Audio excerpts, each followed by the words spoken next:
Well, now that we've given you some power to make independent local state and to model objects, thought we'd do a bit of programming of a very complicated kind, just to illustrate what you can do with this sort of thing. I suppose, as I said, we were motivated by physical systems and the ways we like to think about physical systems, which is that there are these things that the world is made out of, and each of these things has particular independent local state, and therefore it is a thing. That's what makes it a thing. And then we're going to say that in the model in the world, we have a world and a model in our minds and in the computer of that world. And what I want to make is a correspondence between the objects in the world and the objects in the computer, the relationships between the objects in the world and the relationships between those same the model objects in the computer, and the functions that relate things in the world to the functions that relate things in the computer. This buys us modularity. If we really believe the world is like that, if it's made out of these little pieces, and of course we could arrange our world to be like that, we could only model those things that are like that, right? Then we can inherit the modularity in the world into our programming. That's why we would invent some of this object-oriented programming. Well, let's take the best kind of objects I know. They're completely wonderful. Electrical systems. Electrical systems really are the physicist's best objects. You see, over here I have some piece of machinery. Here's a piece of machinery. Okay? And it's got an electrical wire connecting one part of the machinery with another part of the machinery. And one of the wonderful properties of the electrical world is that I can say this is an object and this is an object, and the connection between them is clear. And in principle, there's no connection that I didn't describe with these wires. I say if I have light bulbs, if I have a light bulb and a power supply is plugged into the outlet, then the connection is perfectly clear. There's no other connections that we know of. If I were to tie a knot in the wire that connects the light bulb to the power supply, the light remains lit up. It doesn't care. That the way the physics is arranged is such that the connection can be made abstract, at least for low frequencies and things like that. So in fact, we have captured all of the connections there really are. Well, let's even go one step further and talk about the most abstract types of electrical systems we have, digital circuits. And here there are certain kinds of objects. For example, in digital circuits, we have things like inverters. We have things like AND gates. We have things like OR gates. We connect them together by sort of wires which represent abstract signals. We don't even care as physical variables whether these are voltages or currents or some combination or anything like that, or water pressure. Okay? These abstract variables represent certain signals. Okay? And we build systems by wiring these things together with wires. So today what I'm going to show you right now, we're going to build up an embedded language in Lisp. Embedded in the same sense that Henderson's picture language was embedded, which is not the same sense as the language of pattern match and substitution was done yesterday. The pattern match substitution language was interpreted by a Lisp program. But the embedding of Henderson's program is that we just build up more and more procedures that encapsulate the structure we want. So for example, here, I'm going to have some various primitive kinds of objects, as you see. That one and that one. I'm going to use wires to combine them. The way I represent attaching, I can make wires. So let's say A is a wire, and B is a wire, and C is a wire, and D is a wire, and E is a wire, and S is a wire. Well, an OR gate that has both inputs, the inputs being A and B, and the output being wire D, you notate like this. An AND gate which has inputs A and B and outputs C, we notate like that. By making such a sequence of declarations, like this, I can wire together an arbitrary circuit. So I've just told you a set of primitives and means of combination for building digital circuits. Well, what I need more in a real language is abstraction. And so, for example, here I have a half adder. It's something you all know if you've done any digital design. It's used for adding numbers together on A and B and putting out a sum and a carry. And in fact, the wiring diagram is exactly what I told you. A half adder with things that come out of the box. You see the box, the boundary, the abstraction is always a box. And there are things that come out of it, A, B, S, and C. Those are the declared variables. The declared variables of a lambda expression, which is the one that defines half adder. And internal to that, I make up some more wires, D and E, which I'm going to use for the interconnect. Here E is this one, and D is this wire. The interconnect that doesn't come through the walls of the box. And wire things together, as you just saw. And the nice thing about this that I've just shown you is this language is hierarchical in the right way. If a language isn't hierarchical in the right way, if it turns out that a compound object doesn't look like a primitive, there's something wrong with the language. Right? At least the way I feel about that. So here we instead of starting with mathematical functions or things that compute mathematical functions, which is what we've been doing up till now, instead of starting with things that look like mathematical functions or compute such things, we're starting with things that are electrical objects, and we build up more electrical objects. And the glue we're using is basically the Lisp structure, lambdas. Lambda is the ultimate glue, if you will. And of course, half adder itself can be used in a more complicated abstraction called a full adder, which in fact involves two half adders, as you see here, hooked together with some extra wires that you see here, S, C1, and C2, and an OR gate to manufacture a full adder, which takes a input number, another input number, a carry in, and produces output, a sum, and a carry out. And out of full adders, you can make real adder chains and big adders. Okay.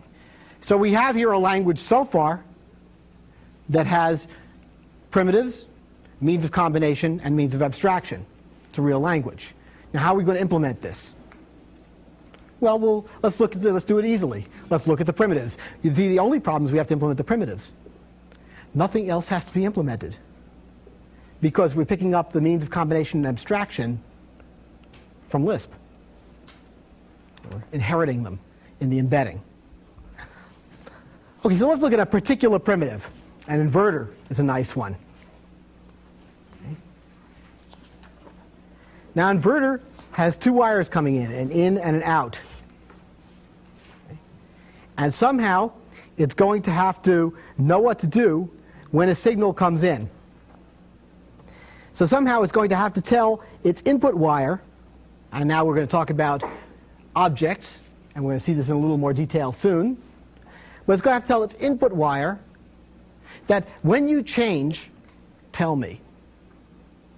So this object, the object which is the inverter, has to tell the object which is the input wire, hi, my name is George, and my job is to do something with results when you change. So when you change, you get a change, tell me about it, because I've got to do something with that. Okay, well, that's done down here by adding an action on the input wire called invert in, where invert in is defined over here to be a procedure of no arguments, which gets the logical knot of the signal on the input wire, and after some delay, which is the inverter delay, all these electrical objects have delays, okay, will do the following thing. Set the signal on the output wire to the new value.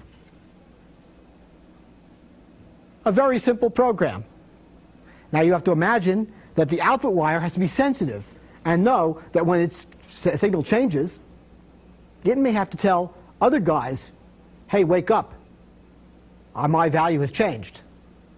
So when you hook together an inverter with an AND gate or something like that, there has to be a lot of communication going on in order to make sure that the signal propagates right. And down here is nothing very exciting. This is just the definition of logical NOT for some particular representations of the logical values, 1 and 0 in this case. And we could look at things more complicated, like AND gates. AND gates take two inputs, A1 and A2 we'll call them, and produce an output.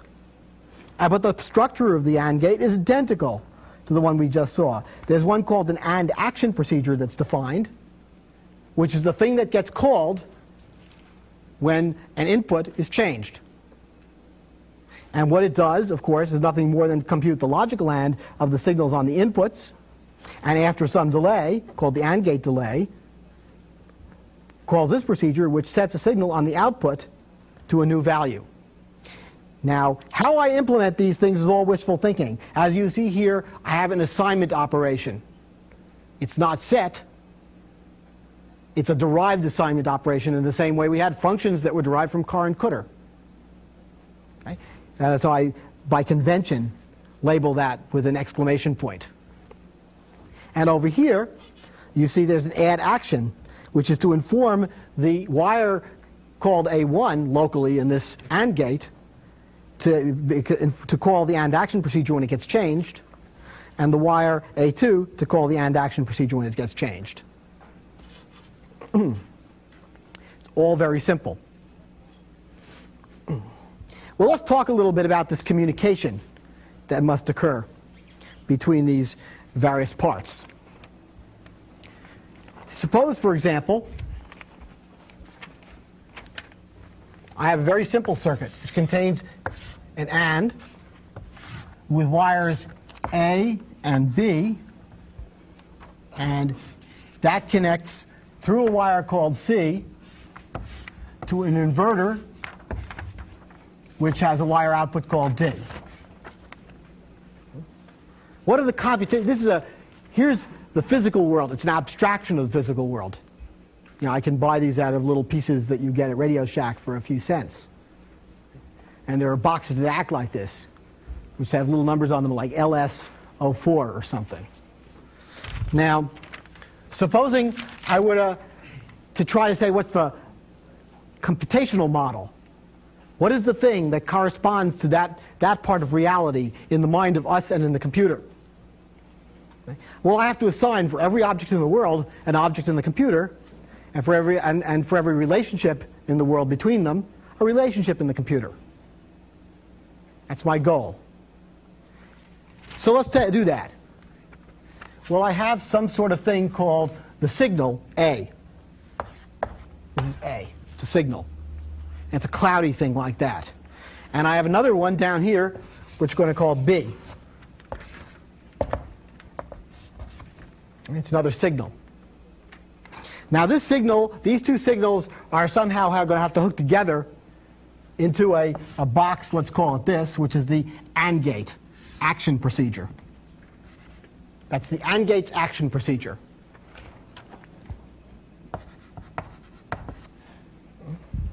And it's going to produce, well, it's going to interact with a signal object, which we call C, okay, a wire object, excuse me, we call C. And then this is going to put out again, or connect to, another action procedure, which is one associated with the inverter in the world, not. And I'm going to have another wire, which we'll call D. So here's my layout of stuff. Now we have to say what's inside them and what they have to know to compute. Well, every one of these wires has to know what the value of the signal that's on that wire is. So there's going to be some variable inside here. We'll call it signal. And he owns a value. Okay, so there must be some environment associated with this. And for each one of these, there must be an environment that binds signal. And there must be a signal here, therefore. And presumably signal is a value that's either 1 or 0. And signal. Okay. Now, we also have to have some list of people to inform if the signal here changes. Well, I'm going to have to inform this. So I've got that list. We'll call it the action procedures, AP. And it's presumably a list. But the first thing on the list in this case is this guy. And the action procedures of this one happens to have some list of stuff. There might be other people who are sharing A, who are looking at it. Okay? So there might be other guys on this list, like somebody over there that we don't know about. It's the other guy attached to A. Okay? And the action procedure here also has to point at that. List of action procedures. And of course, that means this one, its action procedures, has to point off to here. This is the things it has to inform. And this guy has some too. But I don't know what they are because I didn't draw it in my diagram. It's the things connected to D. Now, it's also the case that when the AND action procedure is awakened, saying one of the people who know that you've told, one of the people you've told to wake you up if their signal changes, okay, you have to be able to look and ask them what's their signal so you can do the AND and produce a signal for this one. Okay? So there has to be, for example, information here saying A1, my A1 is this guy, and my A2 is this guy. And not only that, when I do my AND, I'm going to have to tell this guy something. So I need an output. Yeah, this guy. And similarly, this guy is going to have a thing called the input that he interrogates to find out what the value of the signal on the input is when the signal wakes up and says, I've changed, and sends a message this way saying, I've changed. This guy says, OK, what's your value now? Okay, and when he gets that value, then he's going to have to say, OK, output changes this guy. Changes this guy. And so on. And so I have to have at least that much connectiveness. Now, let's go back and look, for example, at the AND gate. Here we are back on this slide. Okay? And we can see some of these parts. For any particular AND gate, there is an A1, there is an A2 in the output. And those are an environment that was created those produce a frame. At the time AND gate was called, a frame where A1, A2, and output have as their values, they're bound to the wires which were passed in. In that environment, I constructed a procedure. This one, right there. And action procedure was constructed in that environment. That was the result of evaluating a lambda expression. So it hangs on to the frame where these were defined. Part of its local state is that. Okay? The AND action procedure, therefore, has access to A1, A2, and output, as we see here. A1, A2, and output. Now, we haven't looked inside of a wire yet. That's all that remains. Well, let's look at a wire. Like the overhead. Very good. Well, the wire, again, is a somewhat complicated mess. Ooh, wrong one. Right? It's a big, complicated mess like that. But let's look at it in detail and see what's going on. Well, the wire is one of these. And it has to have two things that are part of it, its state. One of them is the signal we see here. In other words, when we call make wire to make a wire, then the first thing we do is we create some variables which are the signal and the action procedures for this wire. And in that context, we define various functions, or procedures, excuse me, procedures. One of them is called set my signal to a new value. And what that does is takes a new value in.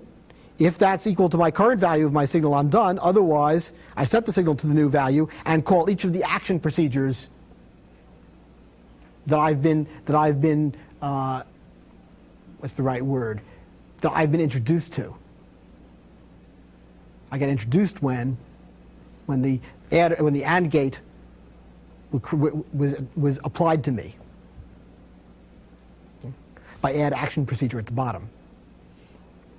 Also, I have to define a way of accepting an action procedure, which is what you see here, which increments my action procedures using set to the result of constantly up a new procedure, which is passed to me, onto my actions procedures list.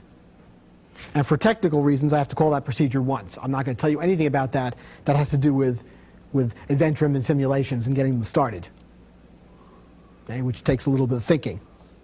And finally, I'm going to define a thing called the dispatcher, which is a way of passing a message to a wire, which is going to be used to extract from it various information, like what is the current signal value? What is the method of setting your signal? I want to get that out of it. How do I add another action procedure? Okay. And I'm going to return that dispatch, that procedure, as a value. So the wire that I've constructed is a message accepting object which accepts message like what's your method of adding action procedures? It'll give me a procedure, which is the add action procedure, which I can then apply to an action procedure to create another action procedure in the wire. Okay? So that's a permission. It says give me permission to change your action procedures. And in fact, you can see that over here. Next slide.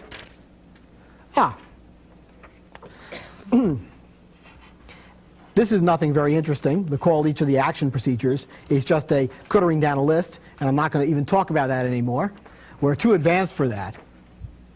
However, if I want to get a signal from a wire, I ask the wire, what is the wire? The wire is the dispatch returned by creating the wire.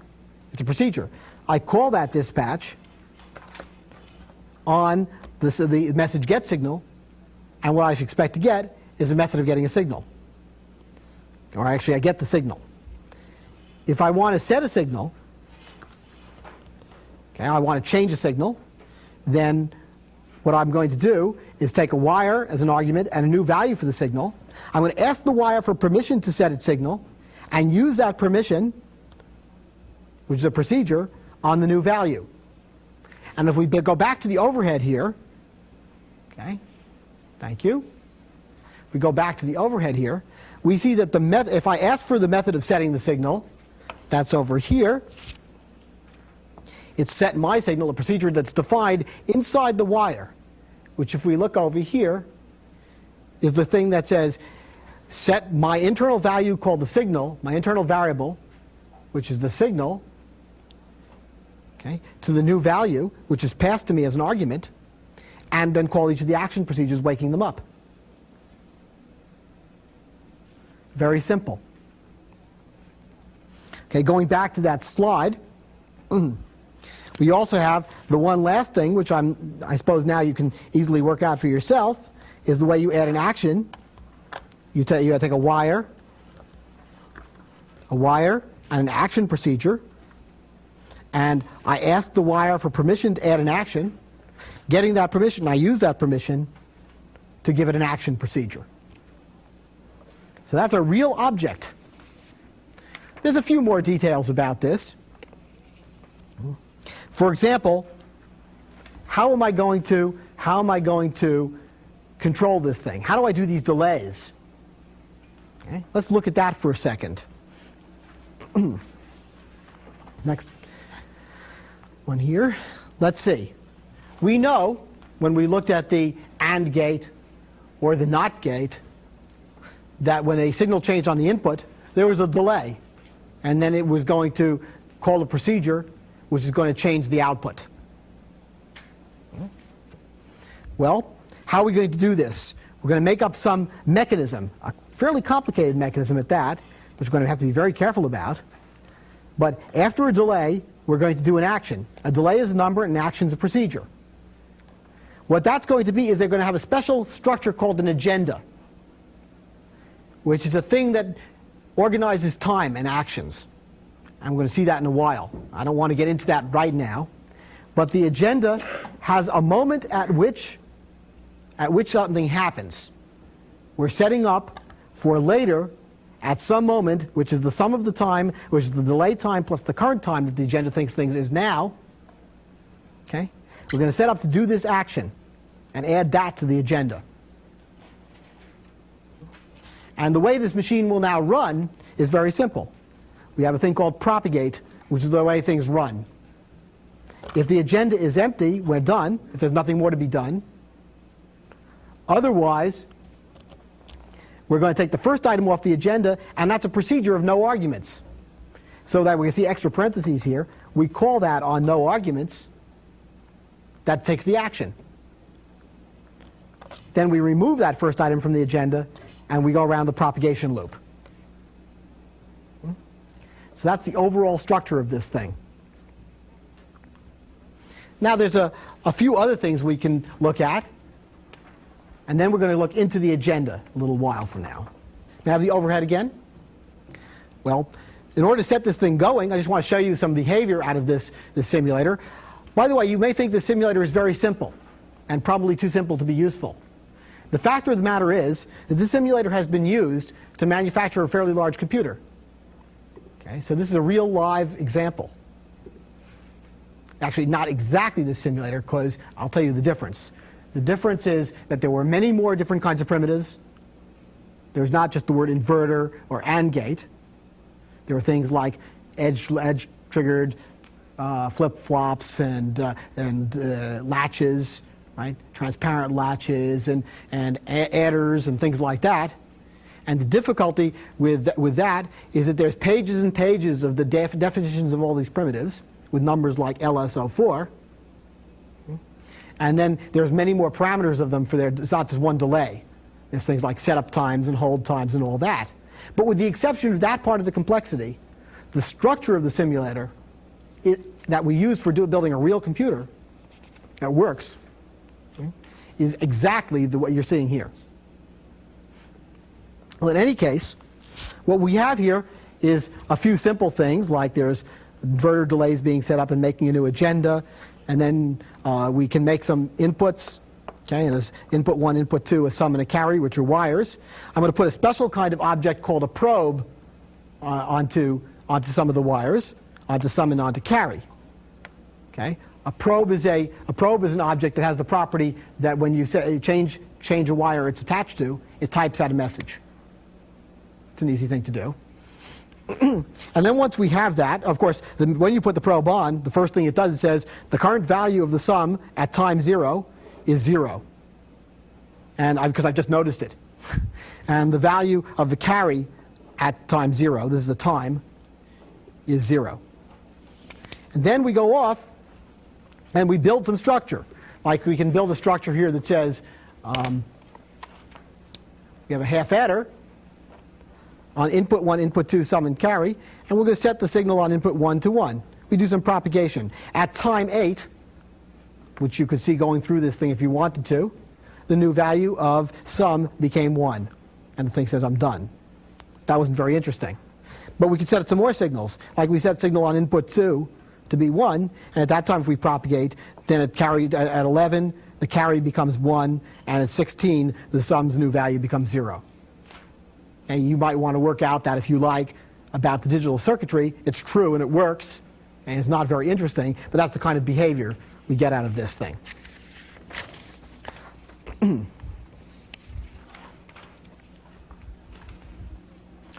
So what I've shown you right now is a large-scale picture. How you, at a big scale, you implement an event-driven simulation of some sort, and how you might organize it to have nice hierarchical structure, allowing you to build abstract boxes that you can instantiate. But I haven't told you any of the details about how this agenda and things like that work. That we'll do next. And that's going to involve change and mutation of data and things like that. Are there any questions now before we go on?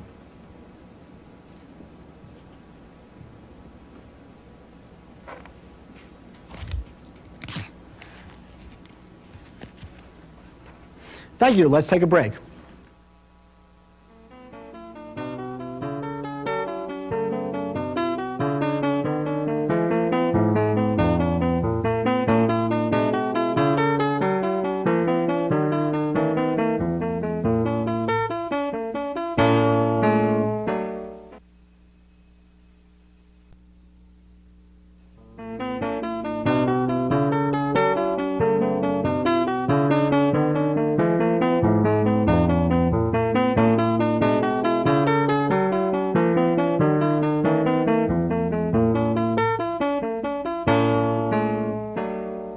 Well,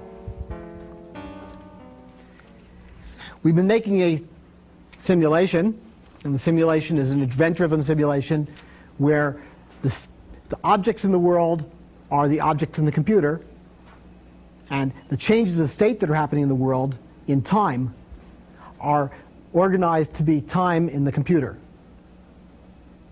So that if something happens after something else in the world, then we have it happen after the corresponding events happen in the same order in the computer. That's where we have assignments, when we make that alignment. Well, right now I want to show you a way of organizing time, which is an agenda, or priority queue it's sometimes called. And I'm going to do a little bit of just understanding what are the things we need to be able to do to make agendas.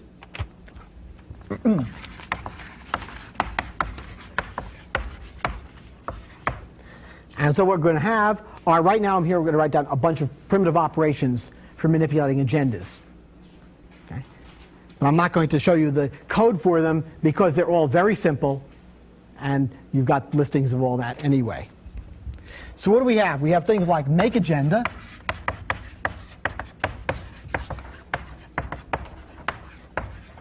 which produces a new agenda. We can ask, we get the current time of an agenda.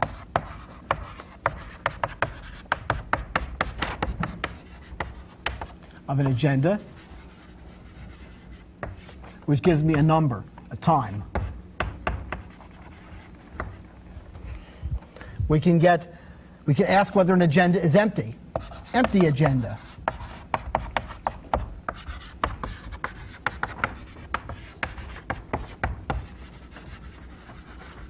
And that produces either a true or a false.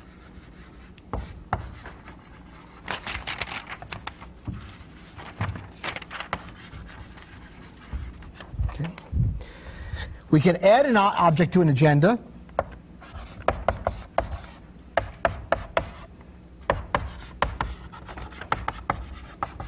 Actually, what we add to an agenda is an operation, is an action to be done, and that takes a time, the action itself, and the agenda I want to add it to. And that inserts it in the appropriate place in the agenda. I can get the first item off an agenda, the first thing I have to do.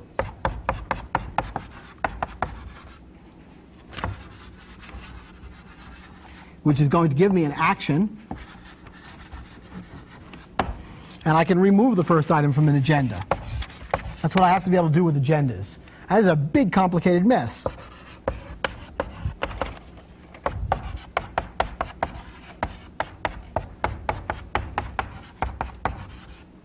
From an agenda. Well, let's see how we can organize this thing as a data structure a bit. Well, an agenda is going to be some kind of list. And it's going to be a list that I'm going to have to be able to modify. So we're going to have to talk about modifying of lists. Because I'm going to add things to it, and delete things from it, and things like that. It's organized by time. It's probably good to keep it in sorted order. But sometimes there are lots of things that happen at the same time. approximate same time. What I have to do is say group things by the time at which they're supposed to happen. So I'm going to make an agenda as a list of segments. Okay? And so I'm going to draw you a data structure for an agenda, a perfectly reasonable one.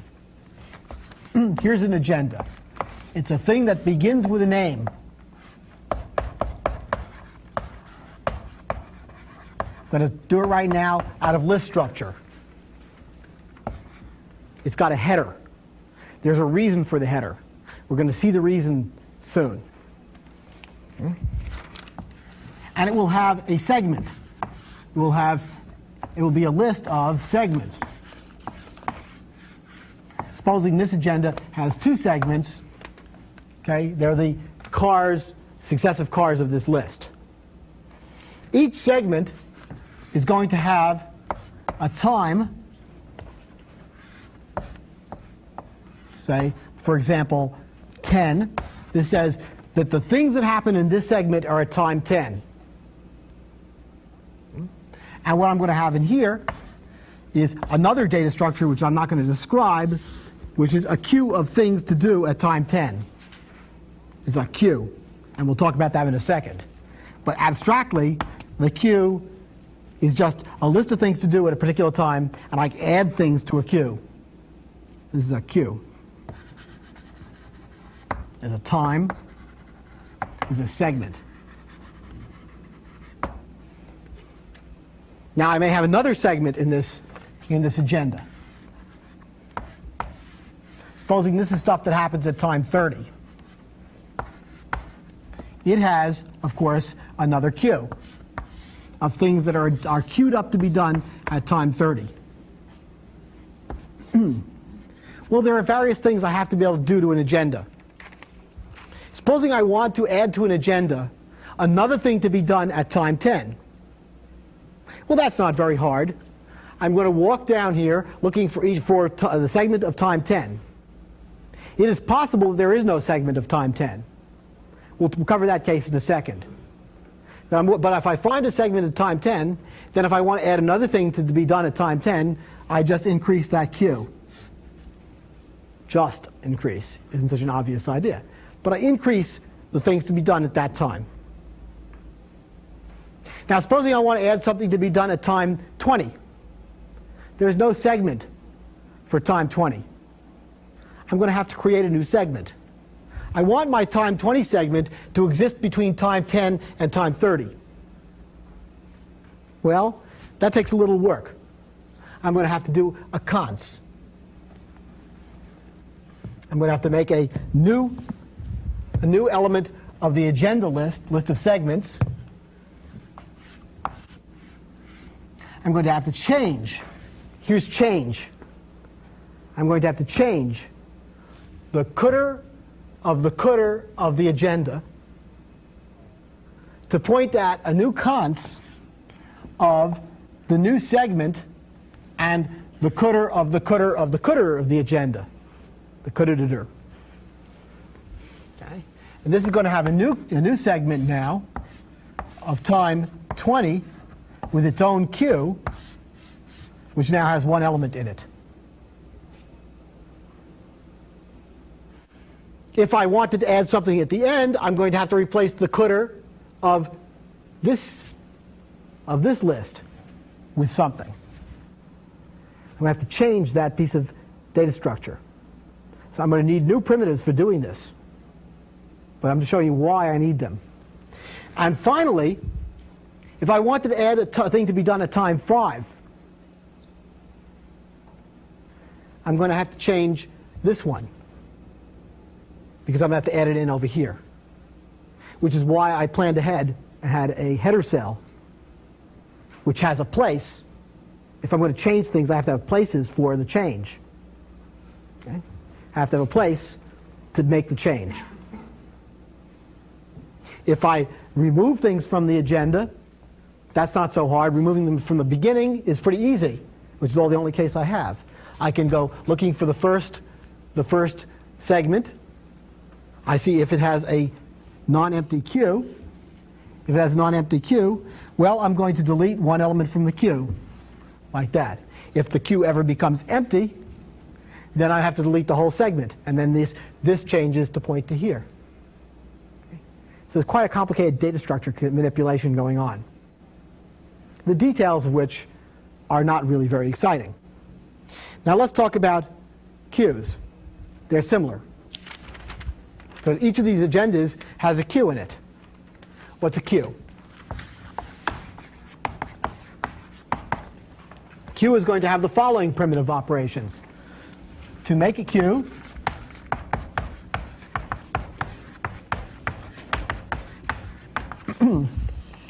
this gives me a new queue.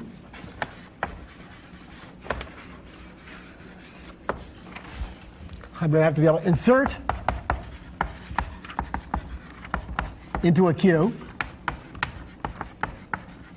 a new item.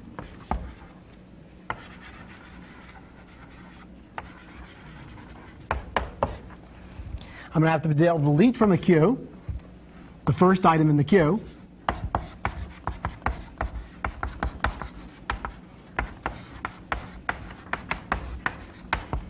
And I want to be able to get the first thing in the queue.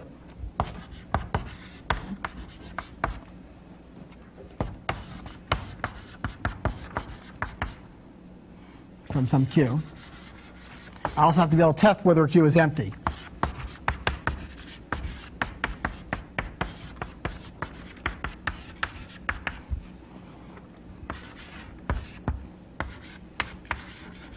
And when you invent things like this, I want you to be very careful to use the kinds of conventions I use for naming things.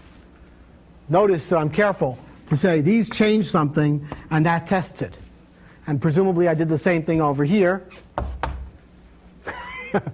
Okay, and there should be an empty test over here. Okay, well, how would I make a queue? A queue wants to be something I can add to at the end of and pick up the thing at the beginning of. I should be able to delete from the beginning and add to the end. Well, I'm going to show you a very simple structure for that. We can make this out of conses as well. Here's a queue. It has a queue header, which contains two parts, a front pointer and a rear pointer. And here I have a queue with two items in it. The first item, I don't know, it's perhaps a 1. The second item, I don't know, let's give it a 2. The reason why I want two pointers in here, a front pointer and a rear pointer, is so I can add to the end without having to chase down from the beginning. So, for example, if I wanted to add one more item to this queue, if I want to add on another item to be worried about later, all I have to do is make a cons, which contains that item. Say it's 3. That's for inserting 3 into the queue. Okay. Then I have to change this pointer here, okay, to here, and I have to change this one to point to the new rear. If I wish to take the first element of the queue, the first item, I just go chasing down the front pointer till I find the first one and pick it up.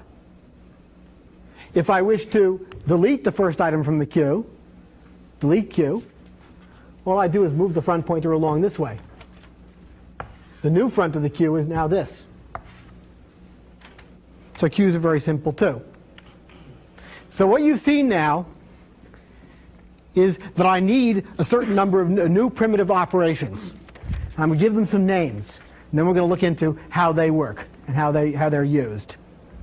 We have set the car of some pair, or thing produced by consing, to a new value, and set the cdr of a pair to a new value. And then we're going to look into how they work. I needed setting car over here to delete the first element of a queue. This is the car, and I had to set it. I had to be able to set the coulter to be able to move the rear pointer or to be able to increment the Q here. All of the operations I did were made out of those that I just showed you on the last blackboard. Good. I suppose it's time to take a little break then.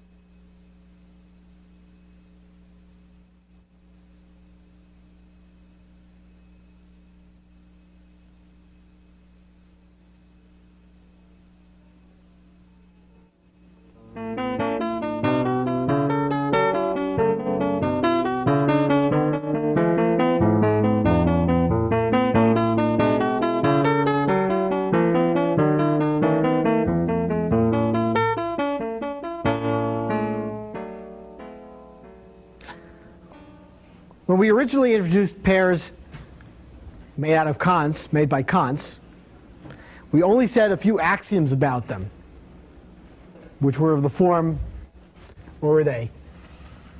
For all x and y, the car of the consts of x and y is x, and the coulter of the consts of x and y is y. And these say nothing about whether a const has an identity, like a person. In fact, all they say is something sort of abstract, that a const is the parts it's made out of. And of course, if two things are made out of the same parts, they're the same, at least from the point of view of these axioms. But by introducing assignment, in fact, mutable data is a kind of assignment. We had a set car and a set coulter. By introducing those, these axioms no longer tell the whole story. And they're still true if written exactly like this. But they don't tell the whole story, because if I'm going to set a particular car in a particular const, the questions are, well, is that setting all cars and all constants of the same two things or not? We used constants to make up things like rational numbers. There were things like 3 over 4. Supposing I had 2 3/4. Are they the same one? Or are they different? Well, in the case of numbers, it doesn't matter, because there's no meaning to changing the denominator of a number. What you could do is make a number which has a different denominator. But the concept of changing a number which has to have a different denominator is sort of very weird and sort of not supported by what you think of as mathematics. However, when these constants represent things in the physical world, then changing something like the car is like removing a piece of the fingernail. And so constants have an identity. Let me show you what I mean about identity first of all. Okay? Let's do some little example here. Supposing I define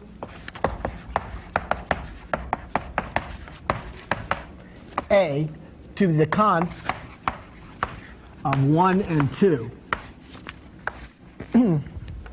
Well, what that means, first of all, is that somewhere in some environment I've made a symbol A to have a value which is a pair consisting of pointers to a 1 and a pointer to a 2.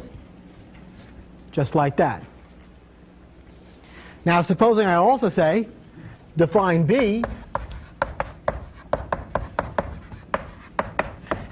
to be the const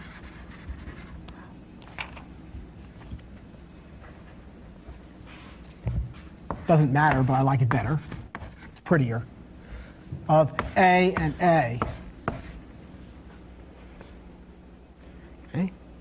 Well, first of all, I'm using the name A twice. At this moment, I'm going to think of constants as having identity. This is the same one. And so what that means is I make another pair, which I'm going to call B,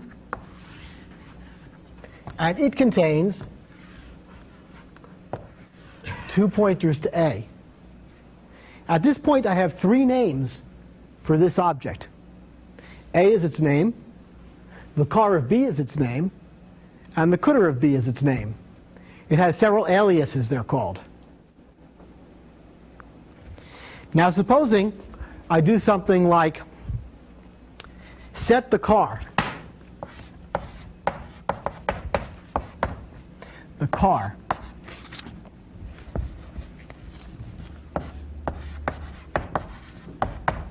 of the car of B to 3. What that means is I find the car of B, that's this. I set the car of that to be 3, changing this. I've changed A. If I were to ask, what's the car of A now, I would get out 3. Even though here we see that A was the const of 1 and 2. I caused A to change by changing B. There is sharing here. That's sometimes what we want. Surely in the queues and things like that, that's exactly what we defined and organized our data structures to facilitate. Sharing. But inadvertent sharing, unanticipated interactions between objects, is the source of most of the bugs that occur in complicated programs. So by introducing this possibility of things having identity and sharing and having multiple names for the same thing, we get a lot of power, but we're going to pay for it with lots of complexity and bugs. So also, for example, if I just looked at this, just to drive that home, the catter of B, okay, which has nothing to do with even the car of B, apparently. The catter of B, what's that? Take the cutter of B, and now take the car of that. Oh, that's 3 also. So I can have non-local interactions by sharing, and I have to be very careful of that.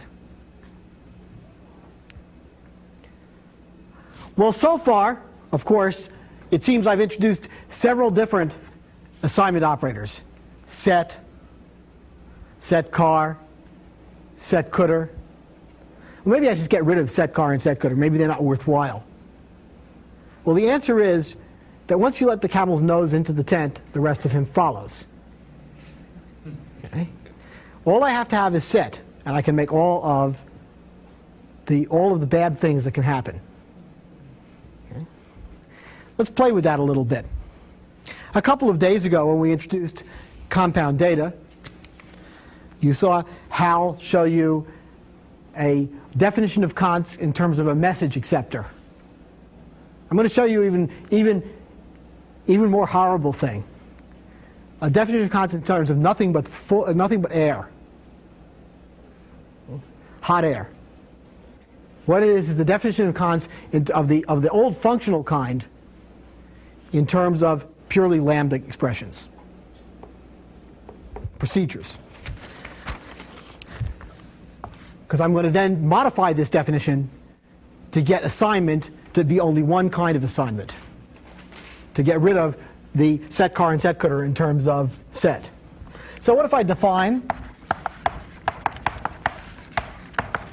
const of x and y to be a procedure of one argument called a message m, which calls that message on x and y. Okay? This idea was invented by Alonzo Church, who was the greatest programmer of the 20th century, although he never saw a computer. It was done in the 1930s. He's a logician, I suppose, at Princeton at the time.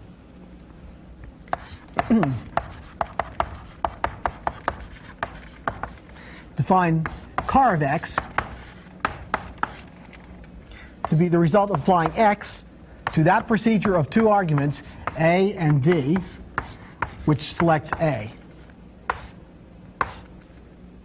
and we'll define coulter of x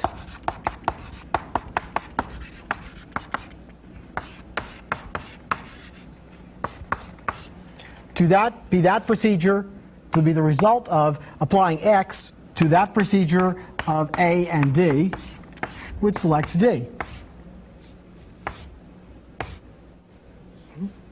Now you may not recognize this as Carr, Coulter, and Kant's, but I'm going to demonstrate to you that it satisfies the original axioms just once, and then we're going to do some playing of games. Consider the problem Carr of Kant's of, say, 35 and 47. Okay. Well, what is that? It's the result of substituting, taking Carr of the result of substituting 35 and 47 for x and y in the body of this. Well, that's easy enough. That's Carr of the result of substituting into lambda of m of 35 and 47.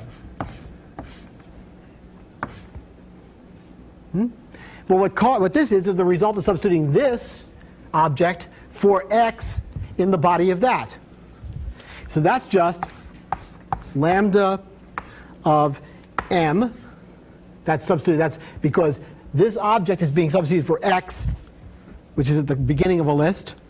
Lambda of m of 35 and 47.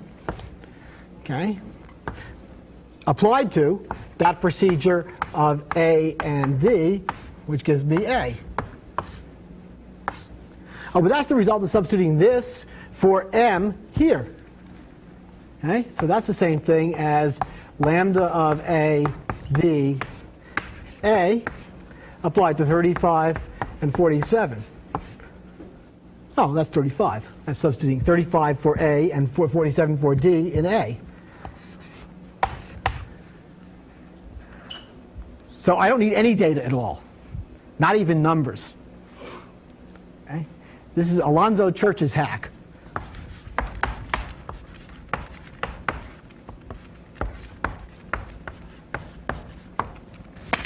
Okay.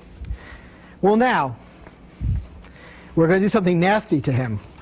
Being a logician, he wouldn't like this. But as programmers, let's look at the overhead. And here we go. Okay, I'm going to change the definition of Kant's. Okay? It's almost the same as Alonzo Church's, but not quite. What do we have here?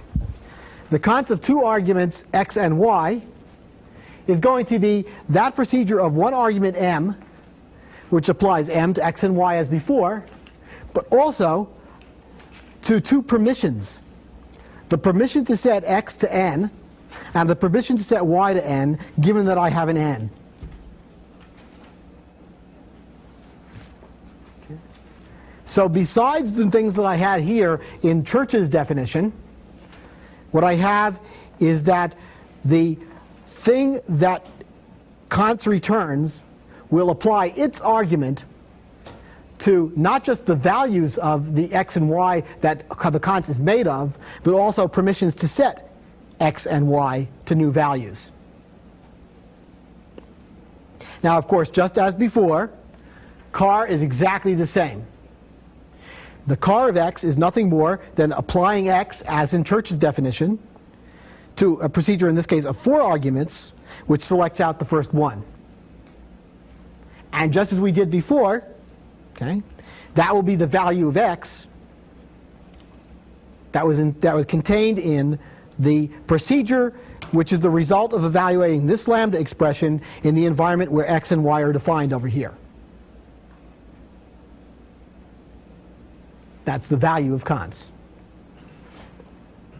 Now, however, the exciting part, Coulter, of course, is the same.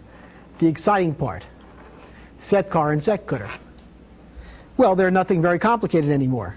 Set Carr of a Kant's x to a new value y is nothing more than applying that Kant's, which is the procedure of one argument, which applies its argument to 4 things, to a procedure which is of 4 arguments, the value of x, the value of y, permission to set x, the permission to set y, and using it using that permission to set x to the new value.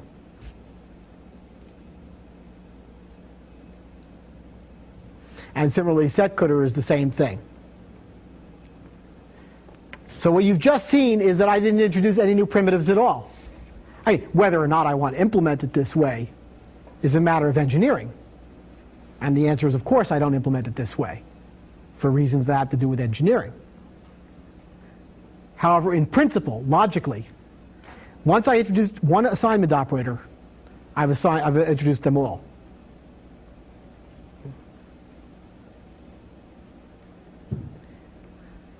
Are there any questions?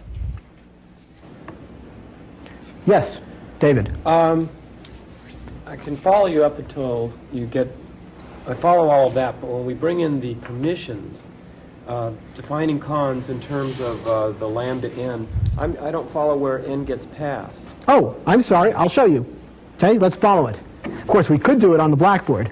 It's not so hard, but it's also easy here. Supposing I wish to set cooter of x to y. Okay? See that right there. Set cooter of x to y.